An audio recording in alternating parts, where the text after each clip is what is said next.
A long time ago, I used to struggle with perfectionism in music, in life in general. Everything that I did really had to be very precise. Everything had to be just right. And a long time ago, I learned that that mentality, that kind of idea was really keeping me unproductive. So that's what I wanted to talk to you guys about today.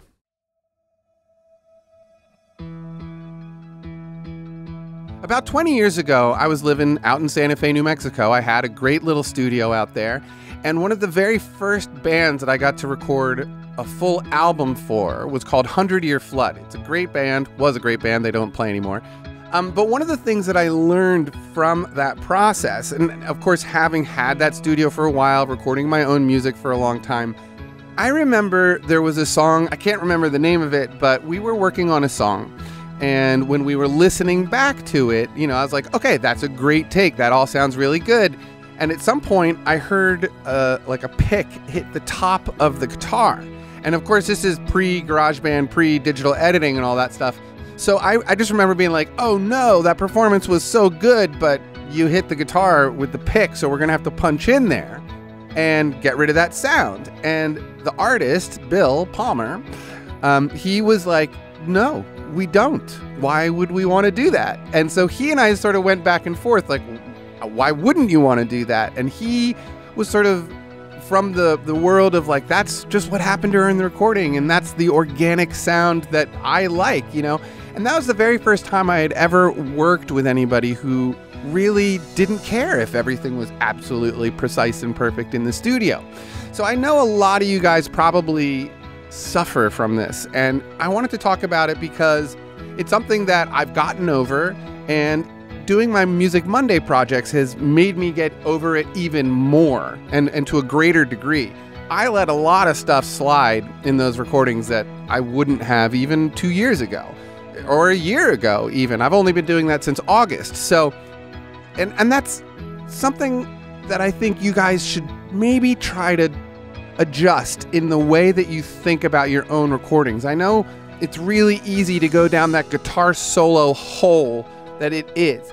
But what I've learned, and you hear a lot of guys talk about it, is, listen, if you didn't get that guitar solo in the first 5, you should probably stop, wait a couple hours, come back to that solo. Of course, if you're like developing something, I guess you could take some more time, but the more time you take on a guitar solo, the less organic it sounds. And that's, to me, what's really cool about it, like a great guitar solo. If there's tons of raw emotion in it, especially depending on the song, of course. But I can remember, doing an album for my band Broken Trophy. It's on iTunes if anybody cares. I think that one was called, it's something about Italy, Back in Italy or something. The one that I made with my Italian band. There's a guitar solo on a song called Misery in that album. And that was the very first guitar solo that he did, my friend Gabriele. And I remember him being like, that was garbage. Delete that and we will just continue on until I get a good one. And I was in the control room and I told the engineer, I was like, actually save that one and let's make a new track and he can just play another 10 solos or whatever he wants. So he did. We sat there probably for like an hour and I just kept saying, listen, you already got it. That first solo was killer. And he's like, no, I can do better. And I was like, yeah, but okay. So I let him run his course as a musician, let him keep trying to, manipulate that solo into something that really fit the chord structure. When meanwhile, the very first one was this unbelievably raw, tons of feedback and tons of like just not great playing, but it captured this unbelievable emotion. And that was one of the things that I loved about playing with that particular person, was that he was a very emotive musician. He was very organic. He was very just, sometimes we'd be playing live and you'd look over there and be like, man, I would hear these things and I'd be like, man, I'm pretty sure he's not even in the right key, but it's like, there's just so much energy and so much rawness in it that it's awesome. So when it comes to your own home recordings, I want to just encourage you guys to sort of relax a little bit.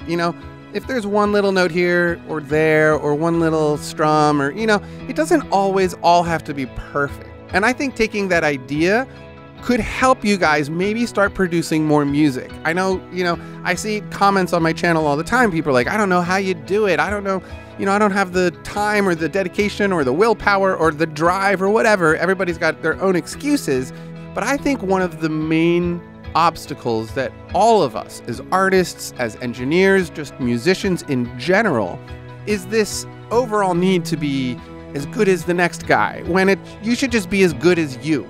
You know what I'm saying? Like, just be as good as you can be at your thing. And also understand that sometimes the mistakes are cool, especially when you listen back to it years later. Hey, you probably won't even remember that it was a mistake, and you'll probably think, man, that was a pretty good take. That was pretty cool. Guitar solo was raw and emotive, you know? So that's basically what I wanted to talk to you guys about today. I'm trying a different thing, releasing a video on Saturday. Friday videos were not doing all that great, so I'm trying a Saturday video and seeing if that helps at all.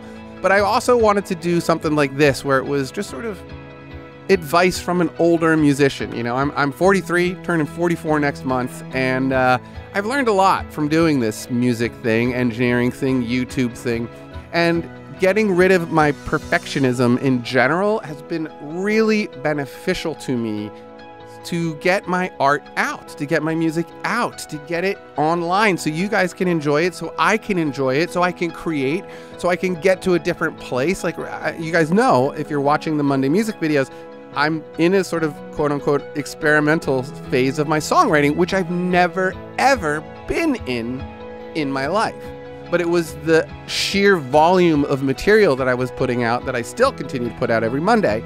But it was that, you know, it was like, I personally didn't even want to hear my style anymore. I was like, ugh, God, I can't do like another finger picking thing or even like a hard rock thing. I was like, oh, I've done that. I've done that a lot through my life, all those styles. What's happening lately?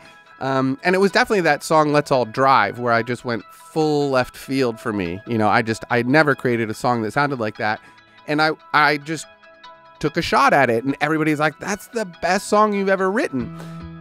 I almost didn't release that song because I didn't think it was good enough, but then you guys were so kind and generous with your support of that song that it really did inspire me to make more of that kind of music. And so that's what I'm doing now. But I wouldn't have released that song if I was holding on to my perfectionism attitude, right? I would have been like, this is not, the vocals are pitchy, the performances are kind of you know, like, but you guys loved it, and it really, you know, it just sort of taught me a lot. And last story I'll tell you is, like, when I was doing a lot of live music playing, I did a lot of touring. I played with like G Love and Special Sauce and Blues Traveler and the Spin Doctors and String Cheese Incident, and list goes on and on.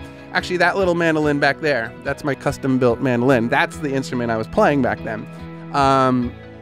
I remember back then we would get to like we'd be on the road for years, but I remember like the end of the tours, you know, like you're on the road for 2 months straight and you only get 1 day off every week kind of a thing. Or sometimes, I mean, we did like 18 shows in a row one time with no days off. And it was probably that stretch where I was just physically exhausted. And I remember taking this just like bullshit solo. I was like, my hands are tired, my calluses are gone. Mentally, I was just, I was fried. And I think it was the last song, and I was just out of gas. And so I just took this awful solo, right? By my standards as a mandolin player, especially at the time, I was like, this is garbage, but I kind of don't care. Like, I don't have anything else. I don't have any more tricks up my sleeve. I can't play those licks anymore. So I took this really terrible solo, in my opinion, and it was probably one of the biggest applause I had gotten in my entire life. We were playing at the Gerald Ford Amphitheater in Vail, Colorado. Big venue. There's like 6,000 or 7,000 people there. And it was by far one of the most like responsive audience moments for me. Like they clearly connected with my sort of frustration with the tour, frustration with everything, and just sort of like, I just and just played this awful solo, but people were like, that was so awesome. So that's the last story I want to tell, but you guys, relax a little bit. It's gonna be okay.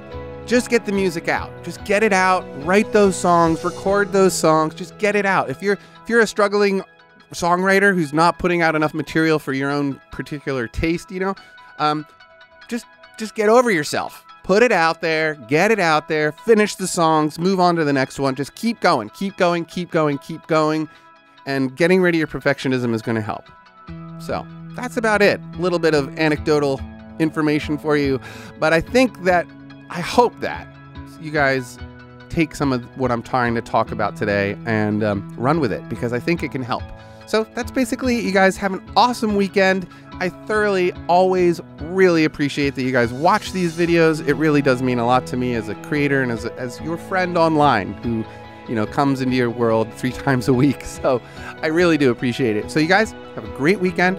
Monday, brand new song. I can't wait till Monday music comes around now. It's like my favorite part of the week. It's like, I'm super excited.